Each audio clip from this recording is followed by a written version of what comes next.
Last time we talked about scalability, and we argued that scalability really means working in parallel. And we talked about this specific task, which is, read trimming. Okay, so this is a bunch of small genetic sequences, and your task was to trim off the last few characters from each one. Okay, and we sort of showed that this is pretty simple to think about in parallel. You would divide the set of reads into chunks and put them all on separate computers and process them all in parallel. Here, there's a function f that takes a single read and trims off the last few characters and returns the prefix. And you can apply this function in parallel, and you can get out the data set you want, which is a set of trimmed reads. Okay, so let's see some more examples. So a new task that was actually needed to be performed at the New York Times in 2008, and they have a couple of blog posts about it that you can read, was, in a simplified version, was to convert a bunch of TIFF images into a different format. And what was really going on here is that they had digitized images from the newspaper along with some information about the optical character recognition, so some extracted text, and they wanted to turn this into a more web-friendly format. And so they had to convert the images to a web-friendly format, and they also had to convert the extracted text into a little package of JavaScript code. Okay, so they're going to get ready to put this stuff on the web. All right, so this is 405,000 images, which was quite a bit, especially at the time. Okay, but the schematic looks sort of similar, right? You take a big set of TIFF images and you split them into chunks and put them on a bunch of different computers, and you have a function f that converts a TIFF to a PNG and does the other work too, let's say. And what you get out is the data set you want, a bunch of PNG images. Okay, and they're distributed across these machines. Fine. So let's look at another example. All right, so now we want to run thousands of little simulations, and what we have are the parameters to each one of those thousands of simulations. And so an example of this at the URL here at the bottom of the slide is from simulating muscle dynamics, and this comes up a lot. You have these Monte Carlo simulations that need to do, they understand sort of phenomenon stochastically by running lots and lots and lots of simulations with different kinds of different inputs and then kind of averaging the results, okay, as opposed to modeling everything precisely. So now you want to run thousands of simulations. Well, you have a set of inputs, of parameters to these simulations, and you break them into chunks and put them all on separate machines and apply the function, and here the function is actually running the simulation, and what you get out is the output of the simulation distributed across all of the machines. Okay, so there's, a pattern should be emerging here, right? So another example. So imagine each one of these little bars is a document, and your task is just to find the most common word in every individual document. Okay, well, same thing, distribute the documents across the K computers, and then your function f now in this case opens up a single document, figures out which word is the most common in that document, right, and just produces that word. And so now you have a big distributed list of pairs where, the first part of the pair is the document ID and the second one is the word. Okay, so that could be useful, but it's a bit contrived. Consider a slightly more general program that computes the word frequency of every word still in a single document, right? So instead of just finding the most common one and producing that, now you're going to produce a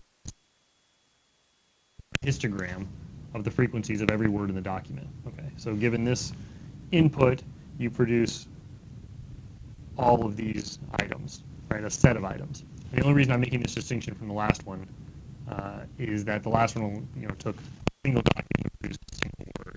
Now we're taking a single. Just want to make it clear that that's allowed. Okay. Oops, the animation isn't here, but I don't think I'll bother fixing it. So you have millions of documents, you distribute them again. Now your function returns a set of word frequency pairs, right? But that's okay. And now we have, lots of little lines here, each line representing a single word, let's say. So they're not one-to-one anymore. But that's no problem. The function just returns a set of things. All right. So fine. So there should be a pattern here, right? We have a function that maps a read to a trim read. We have a function that maps a TIFF image to a PNG image. A function that maps a set of parameters to the simulation result, right? It's the simulation itself. We have a function that maps a document to its most common word. And we have a function that maps a document to the histogram of its word frequencies. Okay. So good. So these kinds of tasks we think we know how to do in parallel. Given a big set of objects and a function that knows how to process a single object, you should be able to think about how to parallelize this, right? I'm giving for each, but we can abstractly understand how this is done, right? So let's say that one more time. We have a big set of objects with a function that maps a single object pile of computers, right? The objects among the computers and the function f in parallel. This is trivial. All right. Okay, so what if we want to compute the word frequency across all documents, not just a set of frequencies for each document, or the frequencies for a single document? Okay, so here, if we have these three documents, now we want to get a single histogram that counts up the number of times the word people appears across all three of them, and the number of times the word government appears across all three of them, and so on. So let's go back to our schematic here, the pattern. Well, now we want to compute the word frequency across 5 million documents, and we can still distribute them among K computers. So far, so good. And then for each document, we return a set of word frequency pairs, and now I've switched the notation here from F to map, since we can consider this a map. That's the terminology I used. Okay, but now what do we do? Right, so what we will get out here is a set of frequencies, but that's not what we want. We want a one big histogram.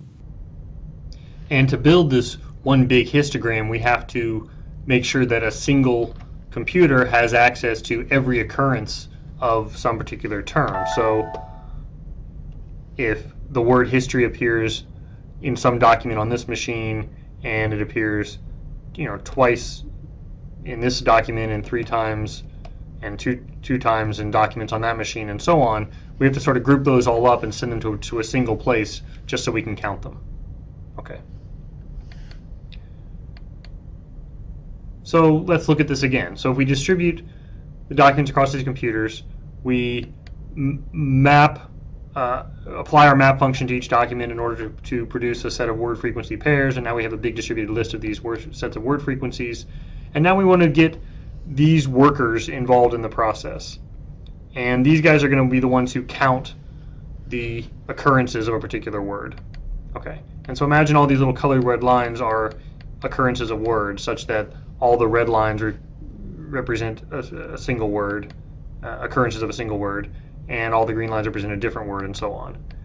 Well, so these guys are going to get sent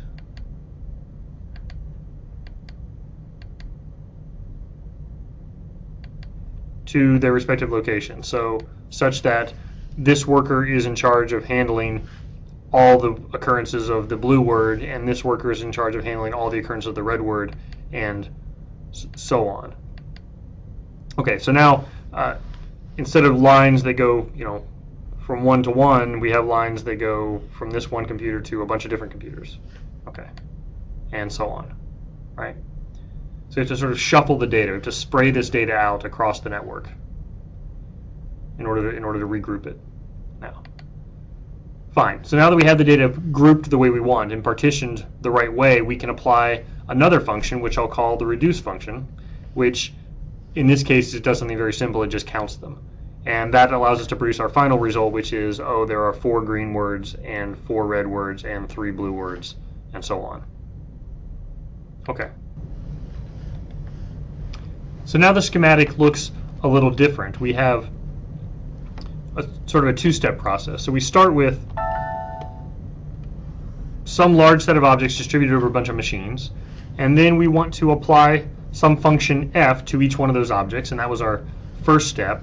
But then the output of those functions are all going to be redistributed across the network and grouped to form groups. Okay. And then the second step is to process each one of those groups. So I'll write, instead of f, I'll write map here, and I'll write reduce here.